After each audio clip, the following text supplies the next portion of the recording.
Bonsoir, bienvenue. Je suis ravie de vous retrouver pour cette nouvelle thématique de l'actualité économique nationale. Ce qui a fait l'actualité économique aujourd'hui, c'est l'ouverture du salon Batimatech cet après-midi.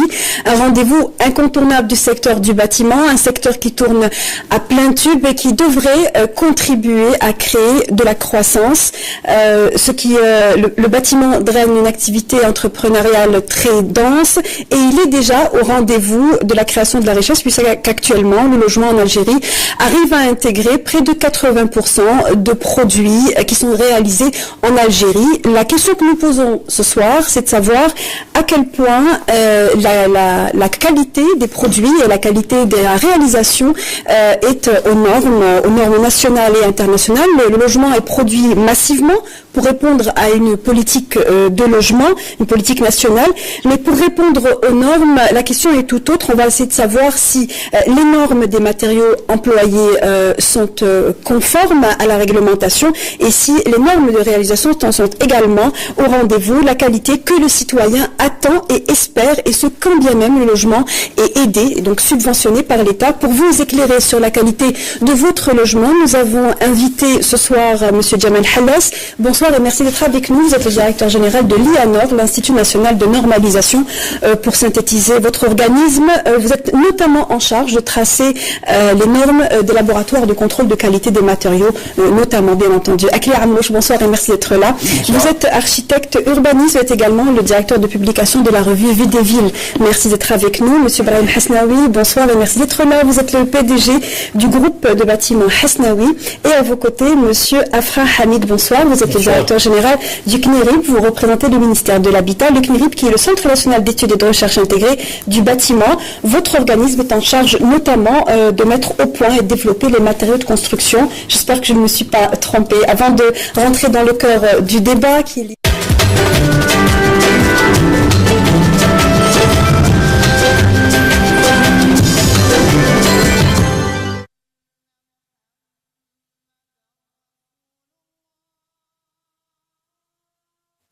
Allahu Akbar, Allahu Akbar.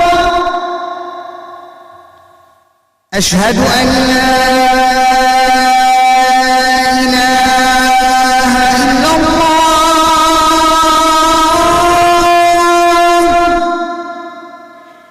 Ashhadu an la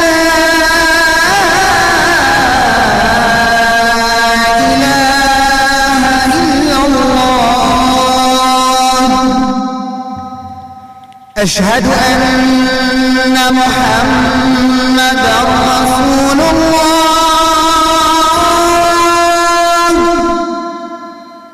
أشهد أن محمدًا رسول الله.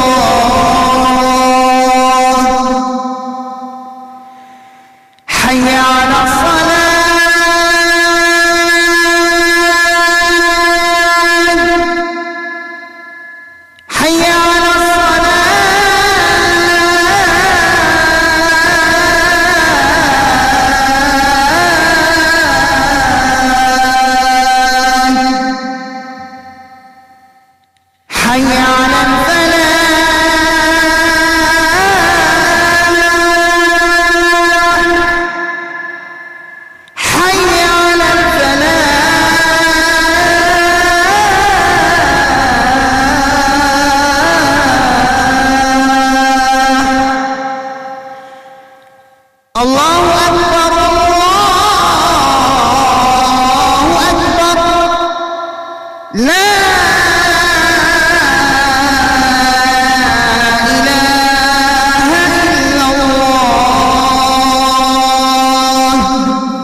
رب هذه الدعوة التامة والصلاة القائمة آت محمدا الوسيلة والفضيلة وابعثه مقاما محمودا الذي وعدته.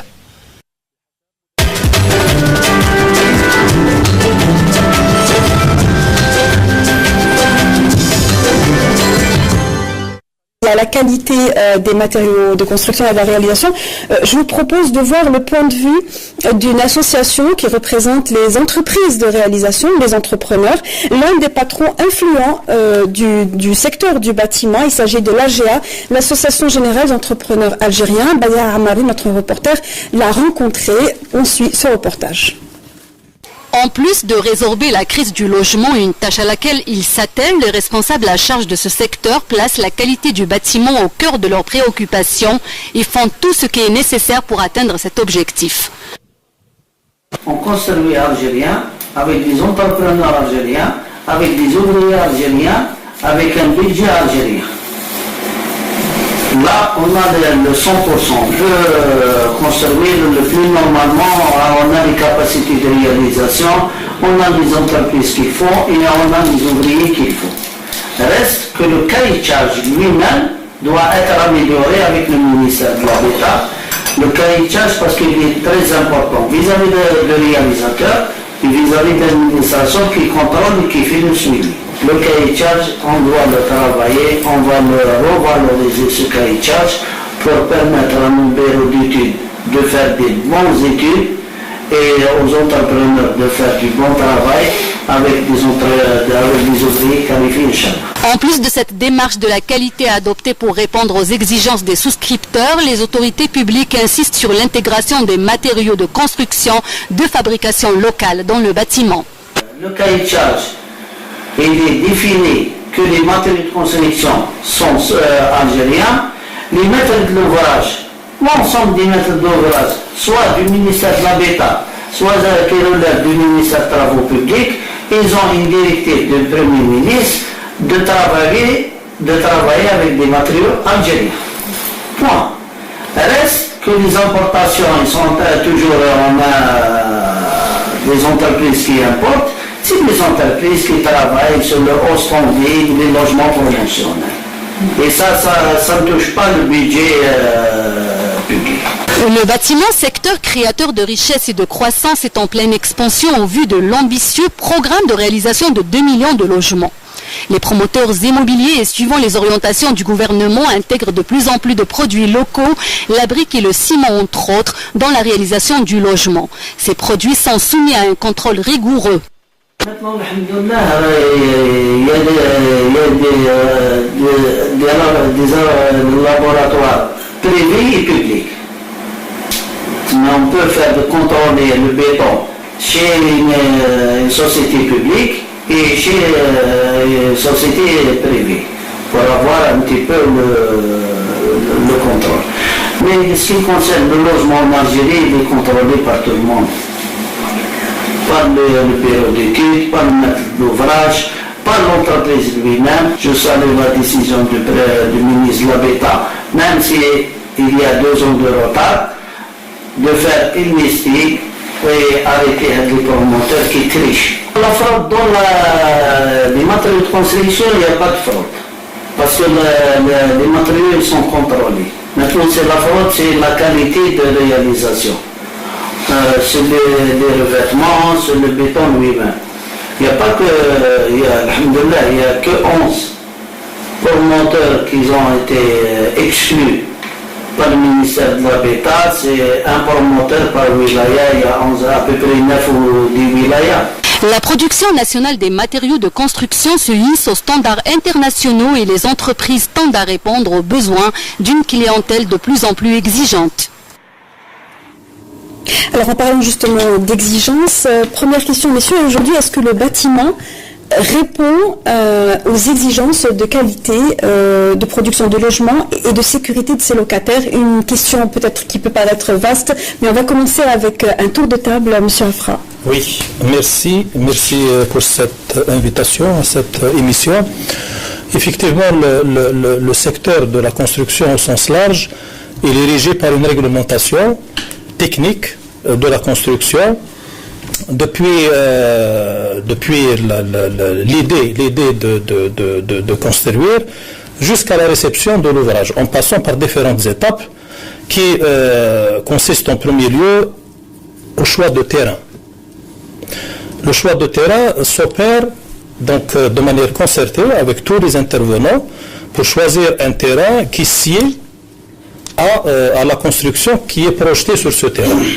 Une fois que le terrain est choisi, donc avec la concertation de l'ensemble des intervenants, il y a la phase conception et étude, donc qui est en général réalisée par un bureau d'études donc agréé, sur la base aussi d'études de sol, qui sont réalisées par un laboratoire aussi de sol agréé. Une fois que les études sont réalisées, ces études-là sont déjà préalablement à leur exécution contrôlée par un organisme de contrôle qui est le CTC.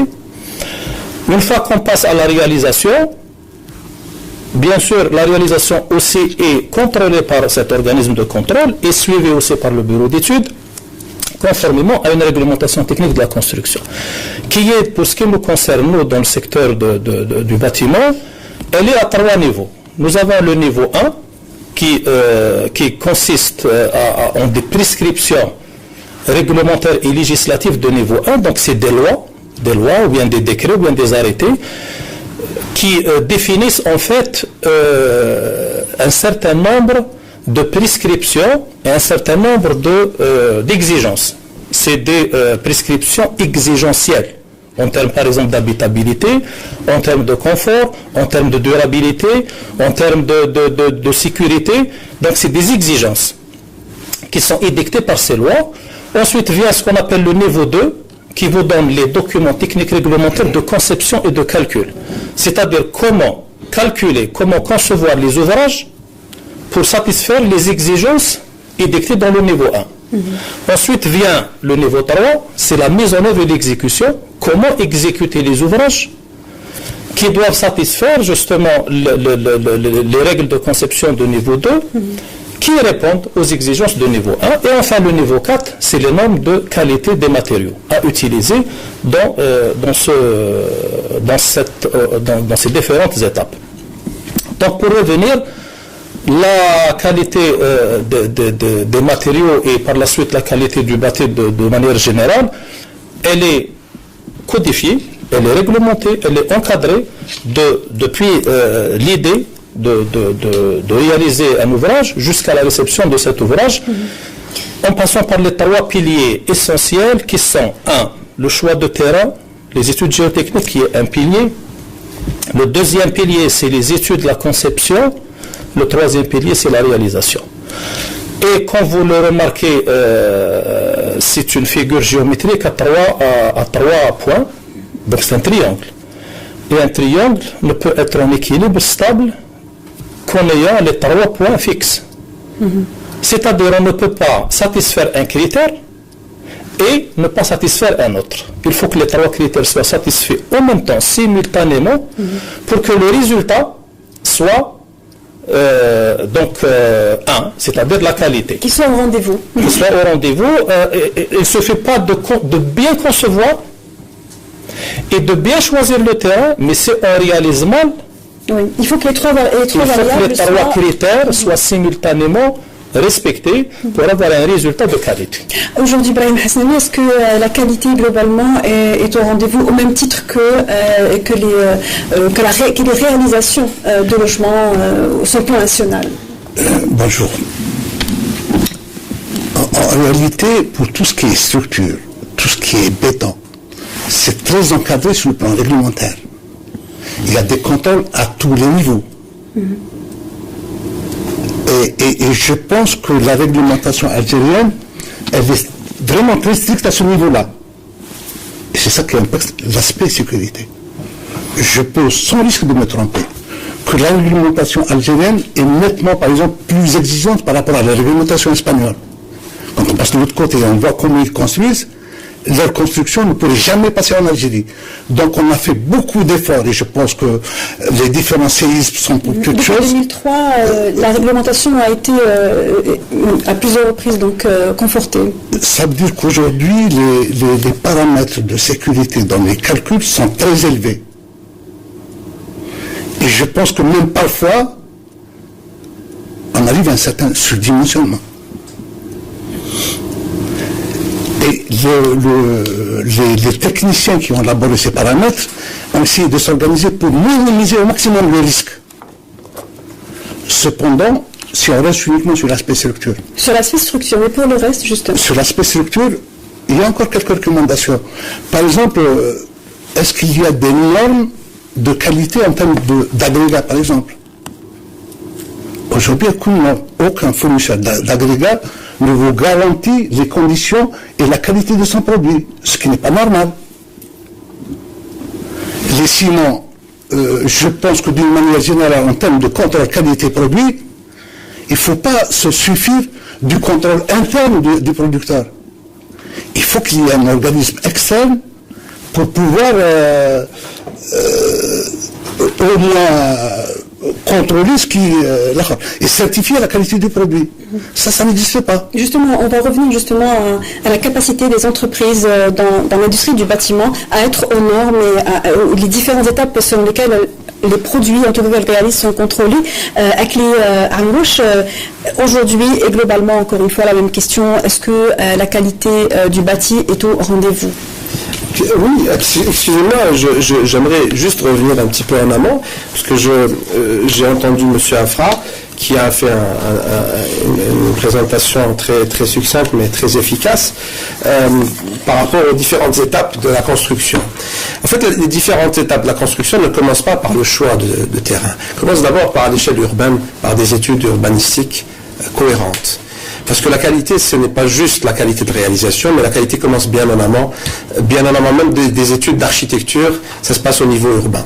Donc juste pour regarder la qualité de vie. Qualité de vie, des quartiers, qualité de ce qu'on offre aussi comme équipement, comme espace public, etc. Donc tout ça, en fait, rentre... Une commodité qui donc entoure la réalisation. Exact. C'est très important de le souligner parce que même si parfois vous avez un mauvais logement mal construit, mais si vous avez le cadre agréable, vous pouvez passer outre et vivre une vie plus décente aussi. Donc c'est très important de le dire à ce propos. Je rebondis aussi sur ce qu'a dit M.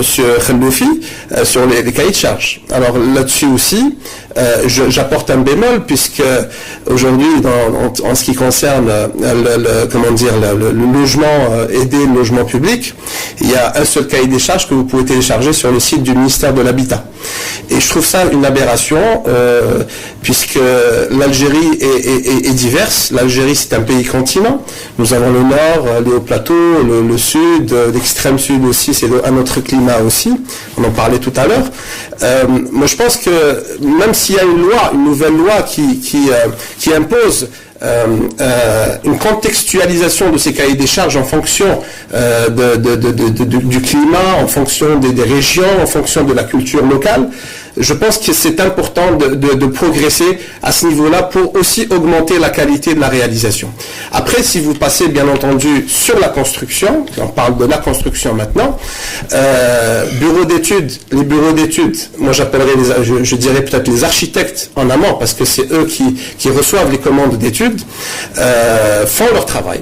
Alors, pas toujours dans la créativité, pas toujours dans la diversité, ils sont très conditionnés par nos maîtres d'ouvrage publics qui maîtrisent, un cahier des charges unique qui limite, si vous voulez, la créativité architecturale. Parce qu'attention, il ne suffit pas de s'implanter et implanter des milliers de bâtiments et les distribuer sur un territoire donné. Il suffit de donner de la cohérence à l'ensemble. Vous pensez notamment à l'industrialisation du bâtiment qui, elle, en fait, limite en grande partie la marge de manœuvre du maître d'œuvre. Oui, voilà. À un certain moment, il y a des connexions qui manquent, en fait, entre le monde de l'industrialisation du bâtiment, la réglementation et, en fait, la créativité, la contextualisation des projets. Moi, je pense que c'est des éléments aussi importants pour obtenir à la fin une qualité optimale. Une qualité globale. Je voudrais revenir à la qualité et la normalisation. Djamel Hallès, vous êtes donc directeur général de l'IANOR. Aujourd'hui, est-ce qu'on peut dire que les entreprises qui fabriquent les matériaux de construction arrivent à se mettre aux normes qui sont édictées en amont par l'IANOR? Très bien, merci. Donc, merci pour l'invitation. Donc, avant de commencer, je vais essayer de présenter un peu notre institut. Donc, on est très brièvement. Très brièvement. Donc, on est un institut de normalisation. Donc, on est un établissement public à caractère industriel et commercial. Donc, un EPIC. Donc, on a une mission de service public que l'État nous a chargé de coordonner cette activité. Et nos missions, donc, on peut résumer en 4. En premier lieu, c'est d'élaborer les référentiels normatifs demandés par les acteurs économiques.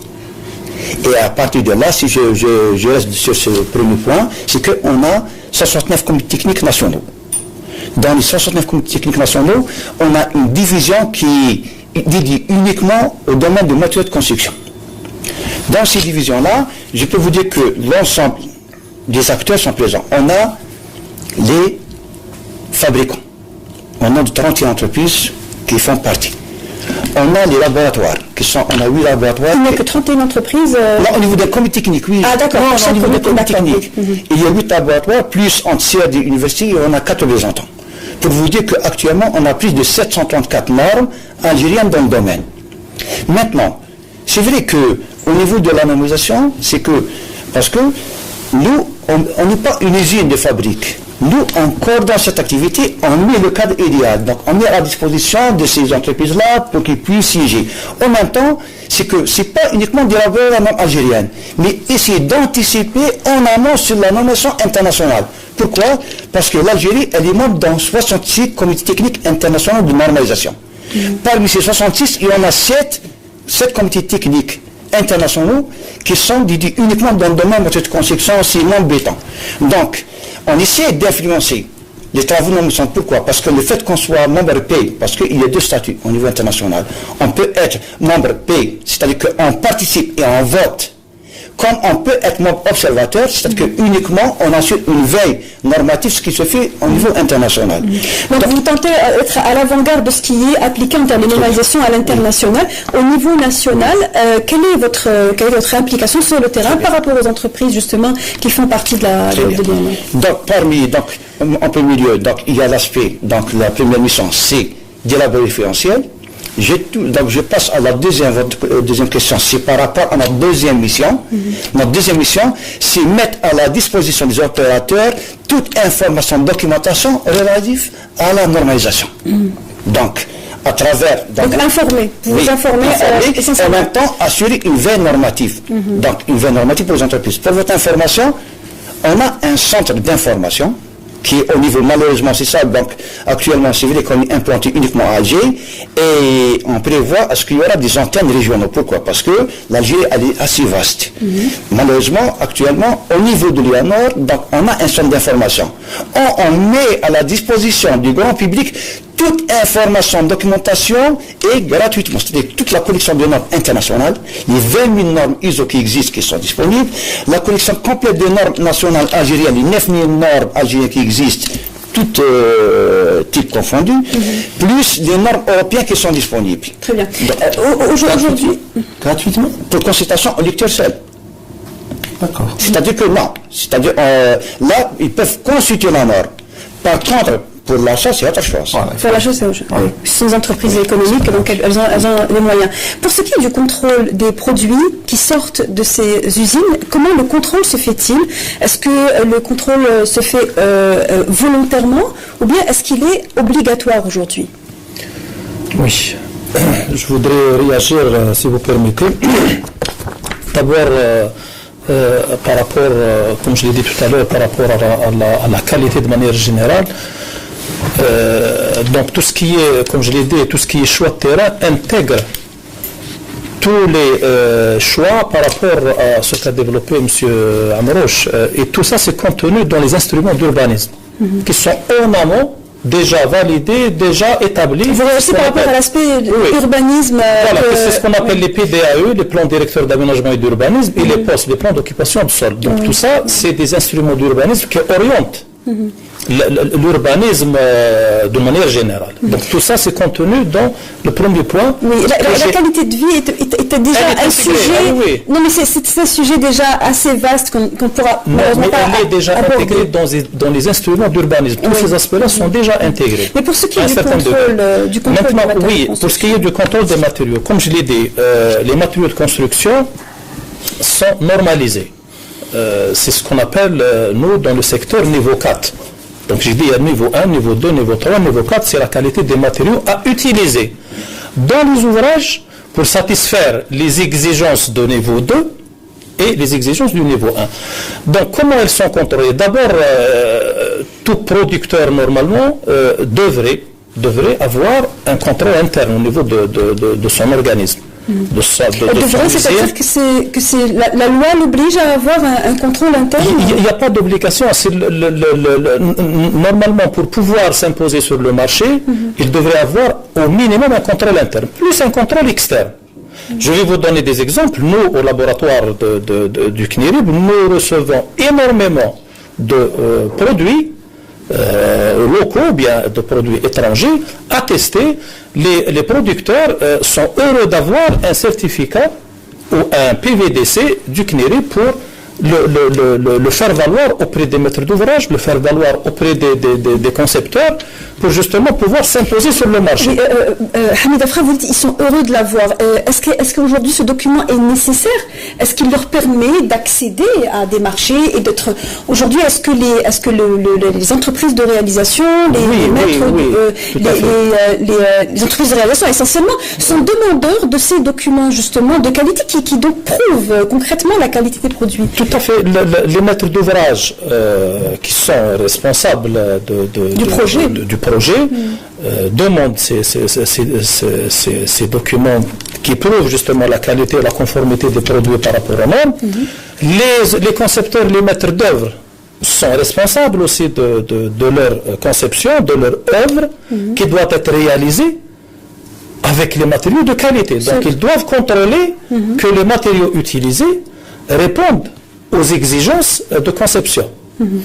Il y a un autre organisme de contrôle aussi, c'est l'organisme de contrôle technique de la construction, c'est le CTC, qui est chargé aussi de contrôler sur site la conformité de ce qui est prévu dans le plan à la réalité. Le cahier des charges aussi.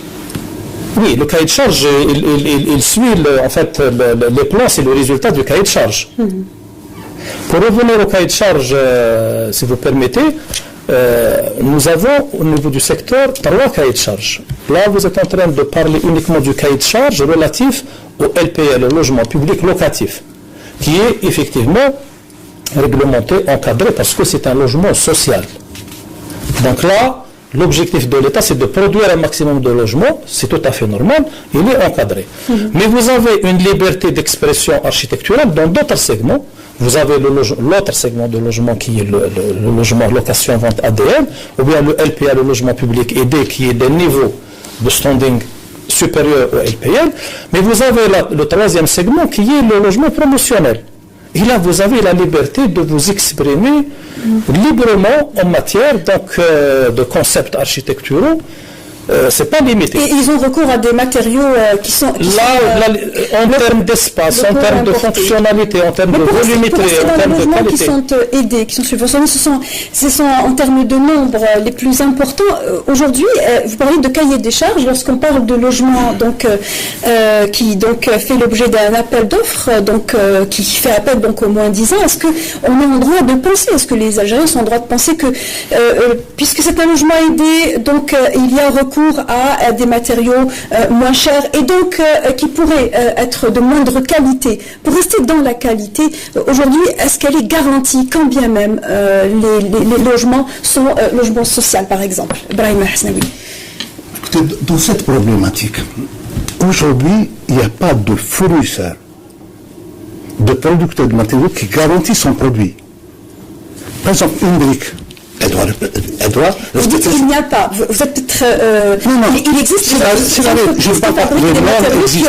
La réglementation existe, tout ça existe. Mais qui est chargé de faire respecter ces normes? Au niveau des producteurs. Aujourd'hui, tous les problèmes se retrouvent concentrés au niveau de l'entreprise. Je vous donne un exemple simple. Au niveau des agrégats. Pour obtenir des agrégats de qualité, il faut commencer par éliminer tout ce qui est stérile, là où il y a des tas, des argiles, etc. Et là, il y a un moyen au niveau des installations, on ouvre un certain lac pour pouvoir éliminer le maximum d'impuretés pour avoir des agrégats propres. Oui. Ça représente 10% de la production.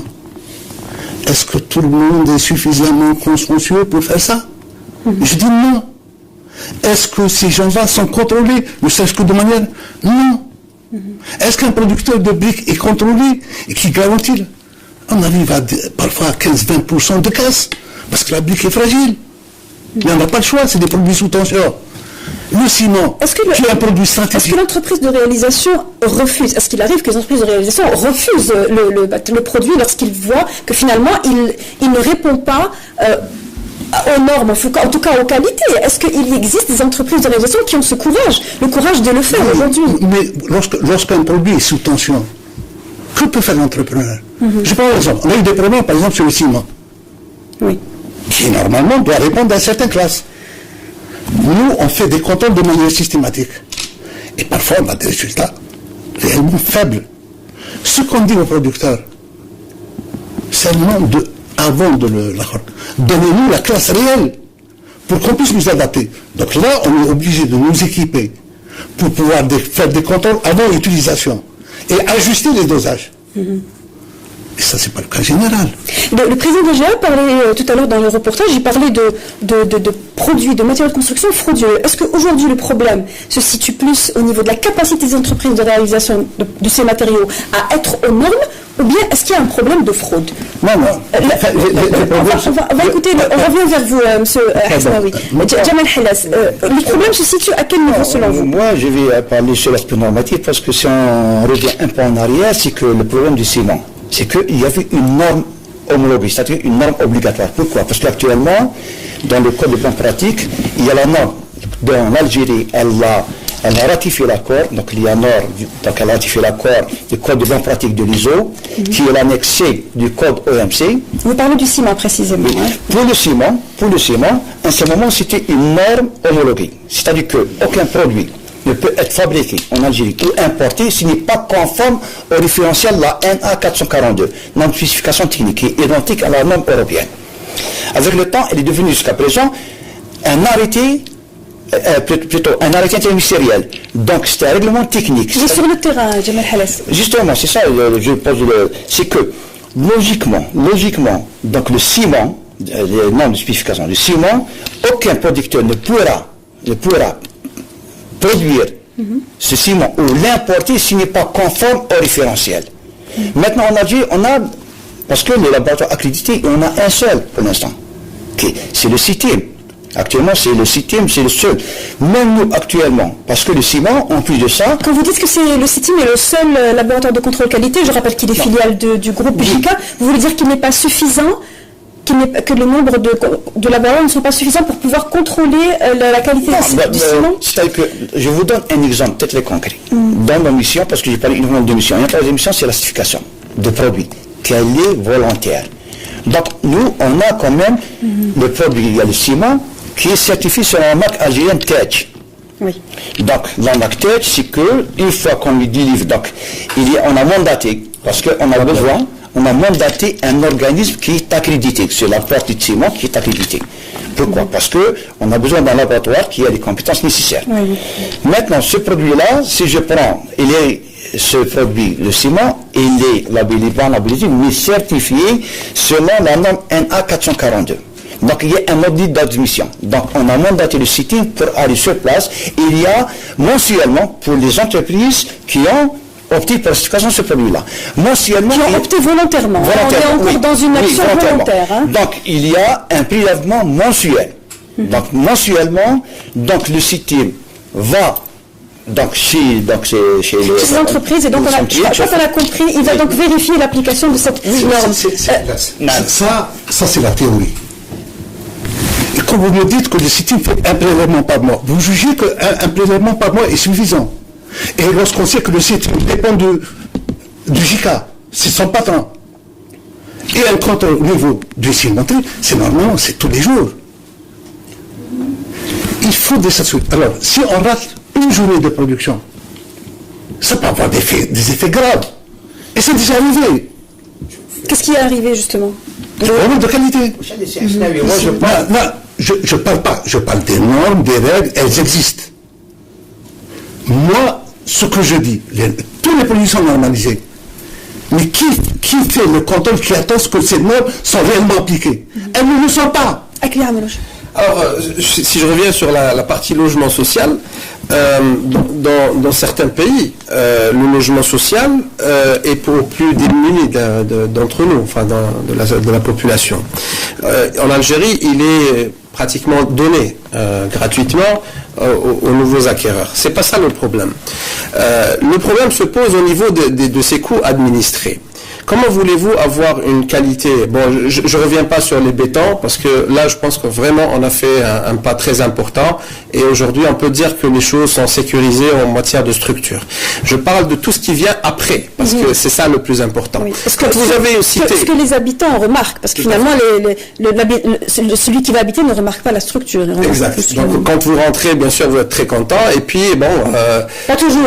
Pas toujours, mais après, les dégradations commencent à venir. Quand vous avez un produit peut-être qui n'est pas aux normes, qui est peut-être le moins 10 ans, qui est choisi parce que contrainte budgétaire. Vous savez, l'inflation en Algérie, elle est souvent importante, et vous avez l'entreprise qui est confrontée à un coût fixe, qui est déterminé et administré, et qu'il faut absolument qu'il arrive avec des résultats et livrer le produit. On ne vient pas s'étonner après que 2 ans après livraison, les murs sont décrépits, les portes se tombent, les fuites viennent de partout, l'étanchéité est défectueuse, etc. Donc là-dessus, moi je pense que au contraire, au niveau social, c'est-à-dire quand vous donnez un logement à une catégorie peut-être qui est démunie, c'est là où vous devriez normalement utiliser les matériaux les plus robustes. Mais le problème, c'est qu'il n'y a pas de turnover. C'est-à-dire qu'on donne un logement et on le construit, mais l'État construit quelque part à perte, juste un peu pour régler un problème social. La qualité, je pense qu'on n'est pas très regardant. Encore pire pour l'aspect urbanistique sur ce type de logement. On a fait des améliorations, effectivement. Il y a aujourd'hui une amélioration sensible sur certains nouveaux quartiers, mais sur le plan cohérence urbanistique, je reviens toujours là-dessus. Il y a des dos et des postes, mais souvent on est à la recherche de terrain. Donc un PV de choix de terrain, on sort et on choisit un terrain sans aucune cohérence d'ensemble. Donc voilà, Vous disiez avec Carmouche que le logement social, l'État devrait mettre des matériaux ou utiliser des outils plus robustes. Aujourd'hui, est-ce que c'est la disponibilité de ces produits robustes, ou bien est-ce que c'est un problème de choix finalement? Parce que si on parle de logement intégré à 80%, quand faut-il trouver ces matériaux? Je pense que le problème n'est pas là. Quand on définit un coût, par exemple le logement social, LPA, il est de 2 800 000 dinars. Il ne faut pas oublier que ce prix a été arrêté il y a 4 ou 5 ans. Exact. Il n'y a pas de formule de révision. Ça veut dire quoi? Ça veut dire que l'État, au lieu de tirer vers le haut, il est en train de tirer vers le bas, parce que sa politique, c'est la production du plus grand nombre. Maintenant, plus on se rapproche des normes, plus on décroche par rapport au prix normalisé, entre guillemets. C'est-à-dire que même les entreprises qui réalisent aujourd'hui ne peuvent pas suivre le rythme. Il est impossible de faire un logement de qualité acceptable dans les normes, avec des produits de qualité à moins de 80 000 dinars le mètre carré. C'est exactement ça. Respecter la norme, ça coûte cher. Alors, plus on essaie de nous rapprocher des normes, plus on s'éloigne des normes. Ça veut dire qu'il ne faut pas se voiler la cache. Que c'est une fatalité. Hamid Afra. Oui. Votre point de vue, certainement, sur la question. Oui, moi, c'est pour dire, en fait, que cette question de qualité, comme je l'ai déjà dit... Et ce mètre carré qui est sous-évalué, vous savez, les programmes de logement... la qualité? Oui, les programmes de logement sont attribués sur la base d'appel d'offres. Ce n'est pas le moins disant qui obtient le marché, c'est le mieux disant. C'est une notion qui est différente. Sur la base des avis d'appel d'offres, et l'avis d'appel d'offres est lancé sur la base d'un cahier de charge, sur la base aussi de plans d'exécution. C'est le dossier d'exécution, sur la base d'un dossier d'exécution élaboré par le bureau d'études, qu'on lance l'avis d'appel d'offres réalisation. C'est-à-dire, toutes les sections, toutes les caractéristiques des matériaux sont définies dans le dossier d'exécution, qui est visé par un organisme de contrôle et qui est élaboré par un maître d'œuvre, qui en prend la responsabilité. Donc, je ne pense pas qu'un maître d'œuvre conçoive un ouvrage dont les caractéristiques des matériaux sont en deçà des normes. C'est sous sa responsabilité de toutes les façons. Il a une responsabilité pénale au même titre que l'entreprise de réalisation. Le CTCOC ne doit pas apposer son visa sur un dossier d'exécution qui n'est pas conforme à la réglementation. Donc maintenant, entre ces deux, chacun assume sa responsabilité, qu'elle soit au titre du maître d'ouvrage, ou bien au titre de maître d'œuvre, ou bien au titre de l'organisme de contrôle, ou bien au titre de l'entreprise de réalisation. Alors, une autre entorse qu'on constate finalement sur le terrain, c'est que les dernières années, on attribue les marchés en études et réalisations. Ça veut dire que l'entreprise devient presque un maître d'ouvrage bis, puisque c'est lui qui recrute l'architecte. L'architecte est payé par l'entreprise.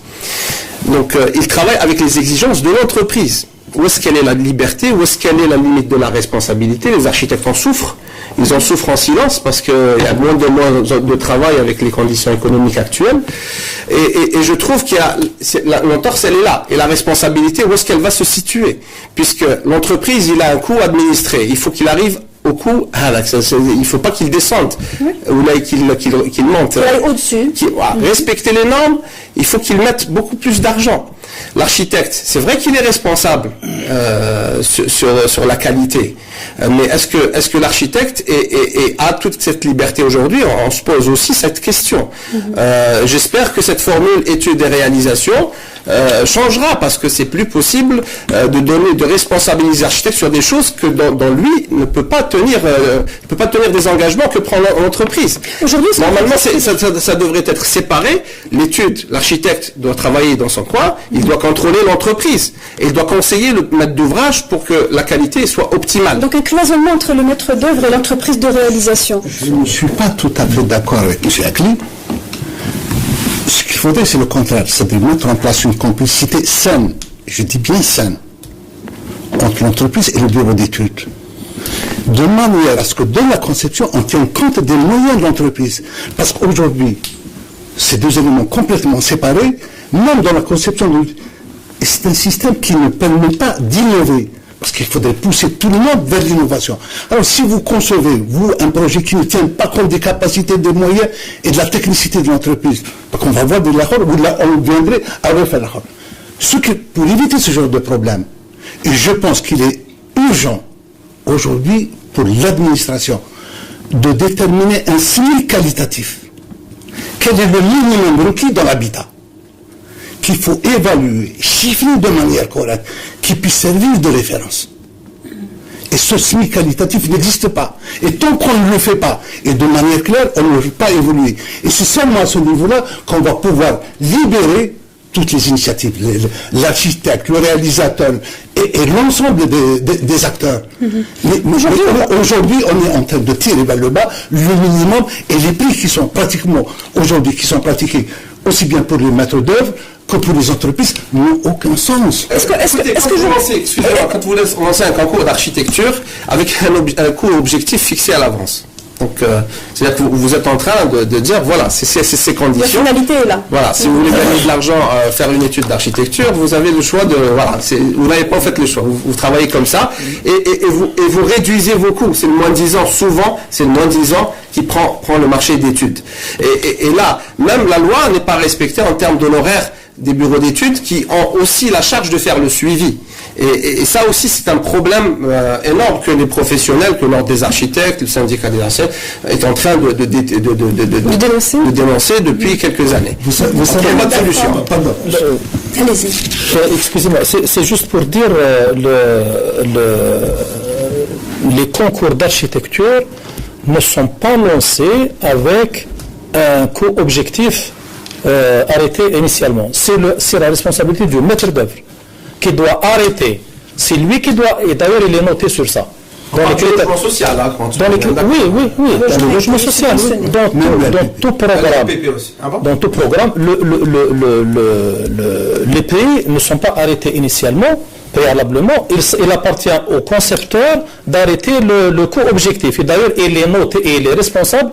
Et dans le cas où la réalisation montre que le prêt n'est pas respecté, réglementairement, il est pénalisé le bureau d'études parce qu'il a mal évalué son projet. Ça, premier élément. Deuxième élément, comme je l'ai dit, les avis d'appel d'offres donc sont lancés, ouverts à tous les mieux 10 ans, moins 10 ans. C'est le mieux 10 ans, c'est pas le moins 10 ans. C'est une formule de calcul. Donc vous avez l'aspect technique, vous avez l'aspect financier. Donc on fait la somme des deux. Mais aujourd'hui, au prix du mètre carré tel qu'il est pratiqué par les pouvoirs publics, est-ce que les différents protagonistes, c'est-à-dire maîtres d'œuvre et entreprises de réalisation, se donnent la capacité financière d'opter pour des matériaux qui sont de qualité, qui n'ont pas à faire l'objet de... Bien sûr, parce que comme je l'ai dit, le maître d'œuvre ne peut pas normalement concevoir des ouvrages qui utilisent des matériaux non conformes. Ça c'est la déontologie, nonobstant le côté pénal. Donc on ne peut pas concevoir un ouvrage en mettant, par exemple, un béton de mauvaise qualité. À condition de le savoir. Il n'y a pas de problème là-dessus. On est d'accord. Il y a toutes ces étapes-là qui doivent être respectées. Maintenant, au cours de la réalisation, s'il y a quelqu'un qui ne respecte pas, il en assume la responsabilité. Maintenant, si vous permettez, par rapport au programme réalisé en études de réalisation, c'est une exception qui est permise réglementairement.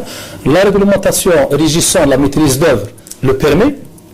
Exceptionnellement, il faut motiver cette forme de... Ça tend à devenir la règle. Ça ne représente même pas 5% des programmes. Au niveau de l'habitat, ça ne représente même pas 5%. C'est des cas exceptionnels où on est amené à confier des programmes en études de réalisation. Mais ça ne dépasse pas les 5% des programmes. Et c'est de toutes les façons réglementaire dans le cadre de l'arrêté interministériel fixant le modalité. Une autre question qui est justement liée à ce que vous venez de dire, Hamid Afra, est-ce qu'aujourd'hui, on a le droit de dire qu'il y a des entreprises de réalisation qui, pour les raisons qu'on vient d'évoquer, c'est-à-dire des logements subventionnés, donc avec un coût minimal du mètre carré, ont tendance à ne pas appliquer le cahier des charges au pied de la lettre, qu'ils se contentent d'appliquer le schéma graphique seulement? C'est pas normal ça, c'est pas normal parce que... Est-ce que c'est le cas déjà? L'entreprise, elle a répondu à un avis d'appel d'offres qui est clair, sur la base d'un cahier de charges et sur la base d'un dossier d'exécution, où toutes les caractéristiques des matériaux, toutes les sections, toutes les dimensions sont fixées. C'est un dossier d'exécution au millimètre près. Et là, quand on répond à ce cahier de charges, à ces plans, l'entreprise de réalisation, avant de soumissionner, elle consulte le dossier qui est disponible au niveau du bureau d'études. Donc, je vous dis, c'est une concurrence. C'est des avis d'appel d'offres ouverts, nationaux et internationaux. Je donne la parole à l'entrepreneur passé. Et on arrive à réaliser, avec des entreprises nationales, avec des entreprises étrangères, les programmes, bien sûr, comme c'est ouvert. Il nous reste encore 10 minutes. C'est le mieux 10 ans. On va évoquer justement Maintenant, quelqu'un qui s'est engagé contractuellement à réaliser un ouvrage selon un dossier d'exécution en cours de... Il y a aussi la clause de révision des prix qui est prévue dans le code des marchés publics. Les fameux avenants qui... On prévoit la clause de révision des prix et chaque trimestre, il y a la révision des prix qui est publiée par le ministère de l'Habitat. Madame, la réalité est la suivante. D'une manière générale, les cahiers de charges sont squelettiques. C'est-à-dire? Quand on fait une étude, on va dans le détail. Plus de place à la réflexion. Ça veut dire qu'on a tout figé avec toutes les caractéristiques. On ne réfléchit plus. Le produit identifié, etc., de manière à permettre à l'entrepreneur de calculer son coût de manière. Ça veut dire qu'il doit identifier le produit, où est-ce qu'il se trouve, il répond aux normes. Et c'est ça. Ces données n'existent pas actuellement dans les cahiers des charges. Et ça, les dossiers sont très sommaires. Je vous donne un exemple. Par exemple, je prends un exemple, le béton. Béton armé, au mètre cube. C'est un non-sens. Parce que la quantité de coffrage peut aller de 1 à 5 par mètre cube.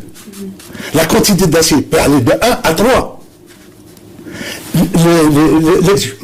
Ça, il faut décomposer le coffrage wahda, le béton wahda, l'acier wahda. Ça n'existe nulle part en Algérie. Dans tous les cahiers de charges. Et ça, c'est déjà une source de problème.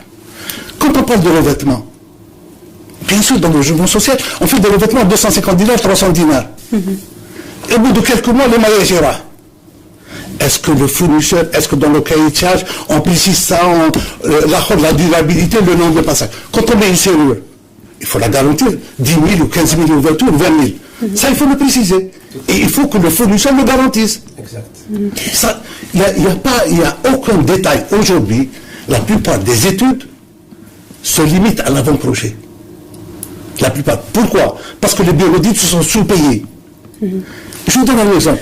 Pour le suivi, un ingénieur est payé à 70 000 dinars mois. 70 000 dinars mois. Si on considère son salaire, le véhicule, le téléphone, les frites, tout le monde sait que c'est sous-évalué. Est-ce que celui-là, il va faire son travail de manière correcte? Par exemple.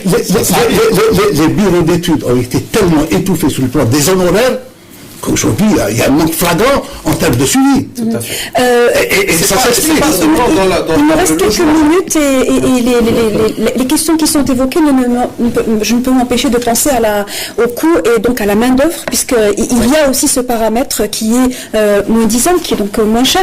Est-ce qu'aujourd'hui, le recours à une main-d'œuvre étrangère, moins cher en termes de coût de réalisation, est une fatalité?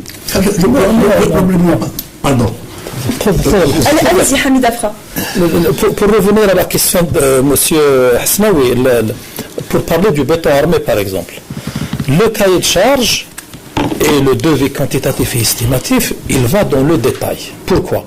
Parce que le béton armé, on sait tous, non, vous avez le listing, vous avez le béton armé pour les fondations, c'est une chose.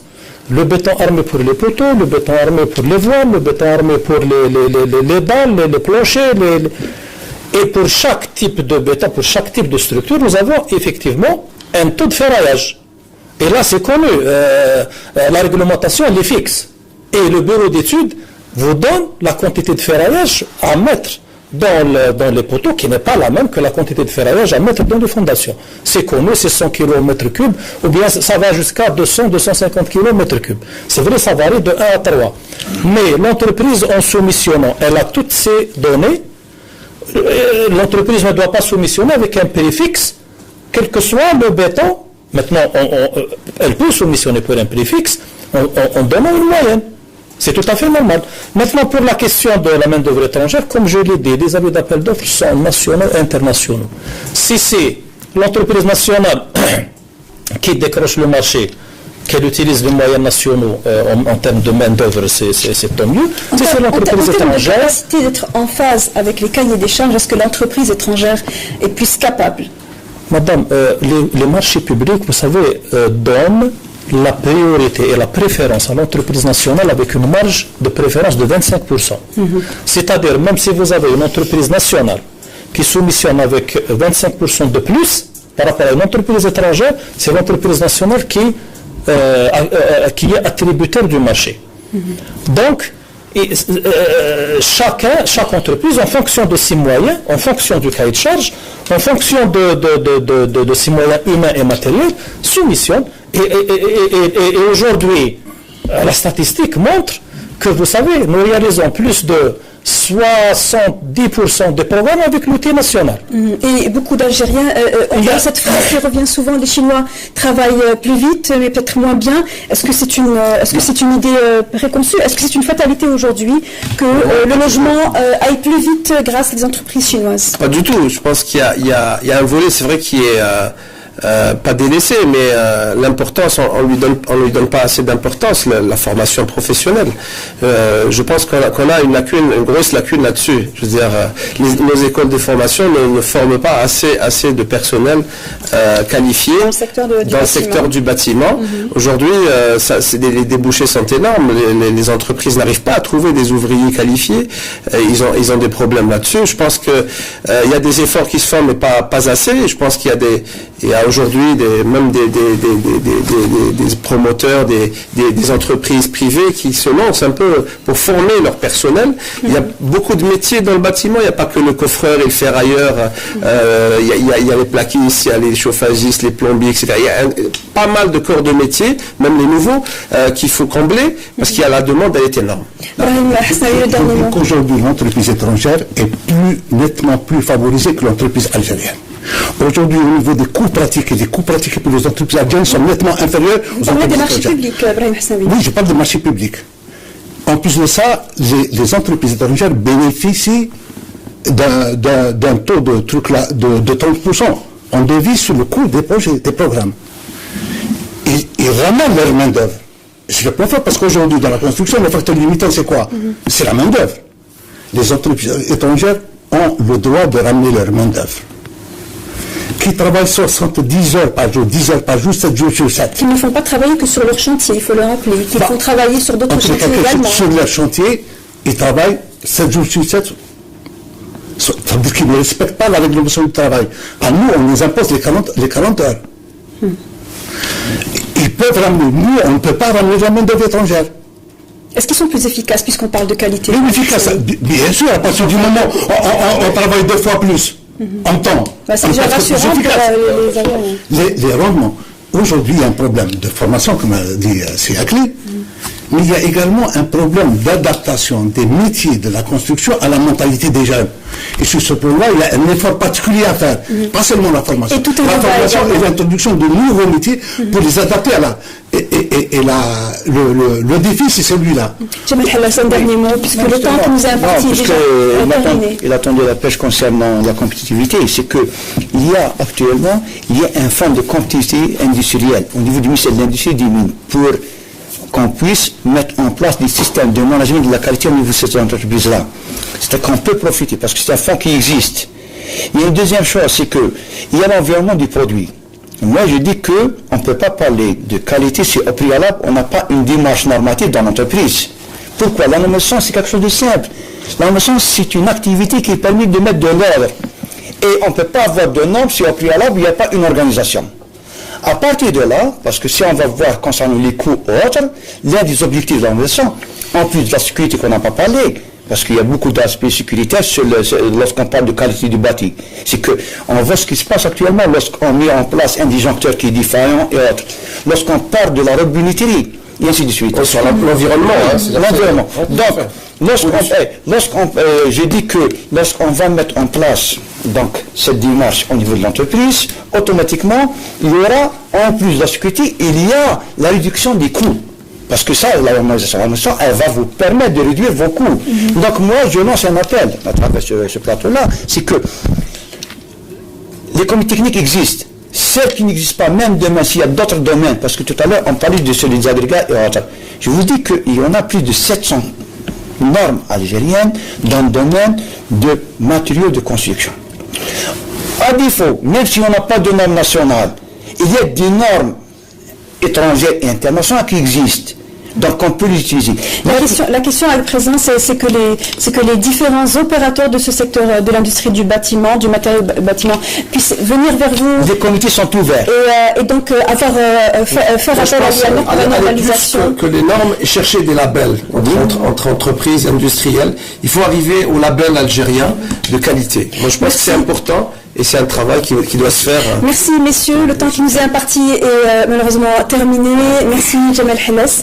On rappelle que vous êtes le directeur général de l'IANOR, Akli Amrouj, architecte urbaniste et directeur de la publication Vie des villes, Brahim Hasnaoui, le PDG du groupe Hasnaoui, et monsieur Hamid Afra, le directeur général du CNIRID. Merci à vous de nous avoir suivis sur cette thématique qui, je l'espère, vous a davantage éclairé, peut-être rassuré également sur la sécurité des logements que vous habitez, que vous allez bientôt habiter, j'espère pour vous.